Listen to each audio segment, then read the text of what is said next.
अगली खबर है हिमाचल प्रदेश से, जहां कैरियर पॉइंट विश्वविद्यालय में 2 अगस्त को उपस्थित होंगे उद्योग मंत्री हर्षवर्धन चौहान। क्या खबर है हिमाचल प्रदेश के जिला हमीरपुर से, जहां विधानसभा क्षेत्र भोरंज के अंतर्गत कैरियर पॉइंट विश्वविद्यालय में 2 व 3 अगस्त 2023 को 2 दिवसीय राष्ट्रीय सम्मेलन का आयोजन होने जा रहा है, जिसमें मुख्य अतिथि के तौर पर हिमाचल प्रदेश के उद्योग मंत्री हर्षवर्धन चौहान उपस्थित होंगे। विशिष्ट अतिथि के तौर पर भोरंज क्षेत्र के विधायक सुरेश कुमार व अन्य गणमान्य व्यक्ति उपस्थित होंगे। प्रेस वार्ता में विश्वविद्यालय के उप कुलपति डॉक्टर संजीव शर्मा ने बताया है कि मुख्य अतिथि द्वारा सबसे पहले राष्ट्रीय सम्मेलन और स्टार्टअप प्रदर्शनी का उद्घाटन किया जाएगा। इसके बाद विश्वविद्यालय द्वारा चलाई जाने वाली विभिन्न योजनाओं का, जिसमें परंपरागत विज्ञान को बढ़ावा देने, विशेष रूप से युवाओं और महिलाओं के उत्थान के लिए विश्वविद्यालय की पहलों का शुभारंभ, मुख्यमंत्री स्टार्टअप योजना के तहत इनक्यूबेटर से विकसित उत्पादकों जैसे ऑर्गेनिक खाद, पारंपरिक दवाओं आदि, भारतीय संस्कार विज्ञान संस्कारी संतान श्रेष्ठ इंसान नामक पुस्तक व यहाँ पर पढ़ने वाले विद्यार्थी के लिए विषयक विमोचन किया जाएगा। कृषि में स्वरोजगार को बढ़ावा देने के लिए यह सम्मेलन आयोजित किया जा रहा है। इस कार्यक्रम में वैज्ञानिक, शिक्षाविद, किसान, विद्यार्थियों और हिमालयन एवं जन कल्याण संस्था एनजीओ सभी जिलों में 5 से 15 महिलाएं, ब्लॉक अध्यक्ष, जिला अध्यक्ष व छात्र भाग ले रहे हैं। देखिए हिमाचल प्रदेश से स्टेट इंचार्ज रतन चंद की खास रिपोर्ट। आप सबका जो प्रिंट मीडिया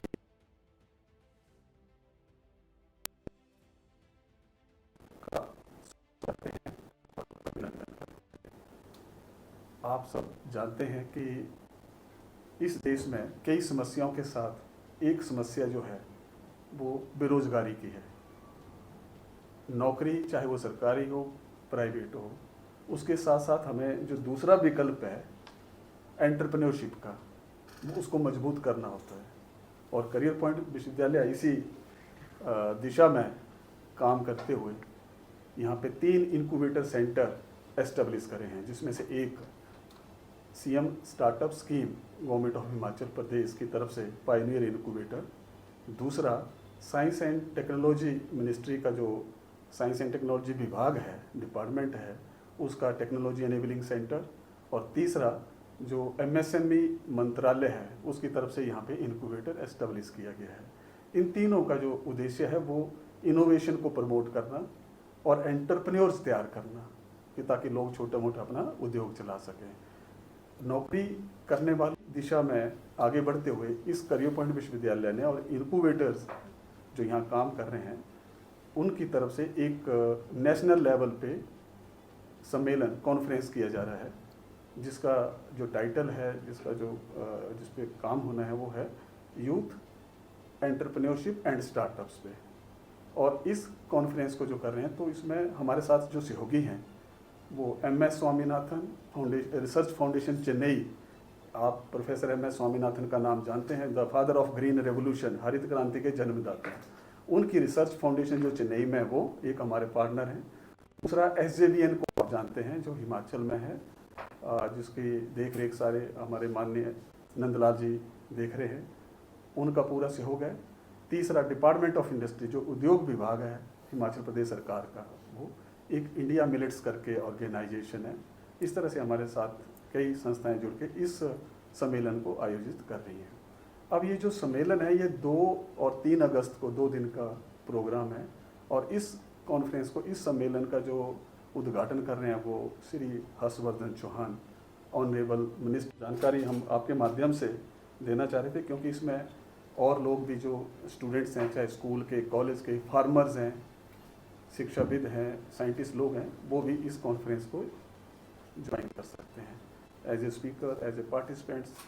तो ये भी उसका उद्देश्य था आप सब लोगों से बातचीत करने का। तो अब इस पे आगे थोड़ा सा प्रकाश डालने के लिए मैं अपने सहयोगी जो professor H R Sharma ji हैं, ये थोड़ा सा बताएंगे आपको जी। जैसे माननीय कुलपति जी ने बताया,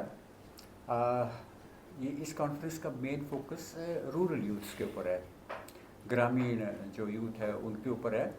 क्योंकि ये देखा गया है, जैसे आप सब ने भी अपने अपने इलाके में, गांव में देखा होगा, आजकल एग्रीकल्चर में रहने के लिए, एग्रीकल्चर में कंटिन्यू करने के लिए बहुत कम लोग ऐसे हैं जो कि एग्रीकल्चर को एक अपना प्रोफेशन बना के चल रहे हैं। सब लोग छोड़ रहे हैं। ये सच भी है, क्योंकि agriculture over a period of time क्या हुआ है कि एक व्यवसाय बन गया है जिसमें बिकॉज नेचुरल फैक्टर्स बहुत होते हैं, मानसून्स है, फिर और हैं, उसकी वजह से ये घाटे में चलने वाला उद्योग हो गया है। मतलब फार्मर्स को जितना उनको अपना एक स्टैंडर्ड ऑफ लिविंग मेंटेन करने के लिए जो आय चाहिए, वो को कैसे एग्रीकल्चर में स्टे करवाया जाए, कैसे उनको प्रेरित किया जाए, कैसे उनको एजुकेट किया जाए, कैसे उनको ट्रेन किया जाए, कैसे उनको मोटिवेट किया जाए ताकि वो कृषि में ठहरें। बिकॉज हमारा कृषि प्रधान देश है।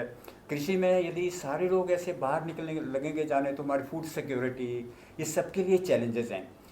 तो कॉन्फ्रेंस का मेन मुद्दा ये है कि यूथ को, स्टार्टअप्स को, जो एग्रीप्रेन्योर बनना चाहते हैं, जो पोटेंशियल है, जो इंटरेस्टेड लोग हैं, उनको नई नई गतिविधियों के बारे में, नई नई जो इसमें काम हो सकते हैं, जिसमें टेक्नोलॉजी अवेलेबल है, जिसमें सब कुछ अवेलेबल है, उससे परिचित कराया जाए और उसके बारे में उनको अवगत कराया जाए, परिचय कराया जाए, ट्रेनिंग दी जाए, मोटिवेट किया जाए और उनको ये बताया जाए कि आजकल के टाइम में पुरानी एग्रीकल्चर का टाइम नहीं है। एग्रीकल्चर बहुत आगे बढ़ गई है। दुनिया के सारे देशों में, भारत में सब लोगों की इनकम बढ़ रही है, स्टैंडर्ड ऑफ लिविंग बढ़ रहा है, उनकी एक्सपेक्टेशन बढ़ रही हैं। सो इस संदर्भ में कई चीज़ें ऐसी हैं जिनके लिए बहुत ज़्यादा डिमांड बढ़ रही है। फॉर एग्जांपल, ऑर्गेनिक प्रोडक्ट्स के लिए बहुत ज़्यादा डिमांड बढ़ रही है, फ्रूट्स एंड वेजिटेबल्स के लिए बहुत ज़्यादा डिमांड बढ़ रही है। अब सीरियल का जो कंजम्पशन है पहले बहुत ज़्यादा होता था, बिकॉज लोगों की पर कैपिटा इनकम बढ़ गई, लोगों का एक कम्युनिटी सेल से, डायरेक्टरेट ऑफ कम्युनिटी सर्विसेज, उसमें हमने 12 गांव को जोड़ा था सबसे पहले, और 12 गांव में हमने सीड्स, हाइब्रिड सीड्स प्रोवाइड करे, और उसके लिए 4 ऑर्गेनाइजेशन है गवर्नमेंट ऑफ इंडिया की, उनको साथ में जोड़ा। IARI का है, ICAR के हैं, इंडियन एग्रीकल्चर रिसर्च इंस्टीट्यूट। तो वहाँ पे जो हाइब्रिड बीज बनते हैं उनको हमने यहाँ किसानों तक पहुँचाया, और एक रिपोर्ट ऐसी बनी कि उसमें 1 रुपया अगर किसी ने इन्वेस्ट करा तो उसको जो उसका आय हुई वो 3.24 हुई। मतलब डिफरेंस अगर आप देखेंगे तो 2.24 रुपीज़, मतलब 224% ग्रोथ हुई इनकम में। 224%, जो कहते हैं सरकार के हम डबल इनकम करेंगे, लेकिन हमारे उस छोटे से इनिशिएटिव से 224% ग्रोथ हुई।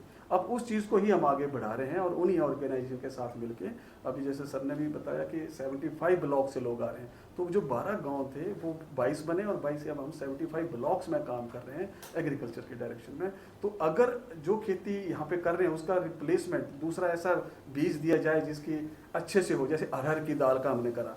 गेहूं एक 2x2 स्क्वायर फीट एरिया में आप लगाते हैं तो आधा किलो बनती है, और आधा किलो आपकी 10 नहीं 12 रुपए की बनी। लेकिन उसी एरिया में हमने अरहर की दाल का करा, तो उस अरहर के दाल के एक पेड़ ने, एक पौधे ने किलो दाल दी, और किलो दाल जो है वो 100 रुपये से ऊपर है।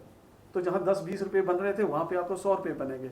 और दूसरी बात, गेहूं तो आपको हर साल बीजने पड़नी, लेकिन वो पौधा एक बार लगाया, मतलब उसकी खेती 2-3 साल चलती है, उसका बीज डाला तो 2-3 साल, लकड़ी भी बनती है। तो उसका इस तरह से करें हम कि जो चीज़ बेनिफिशियल नहीं है और किसान कर रहा है, आप सब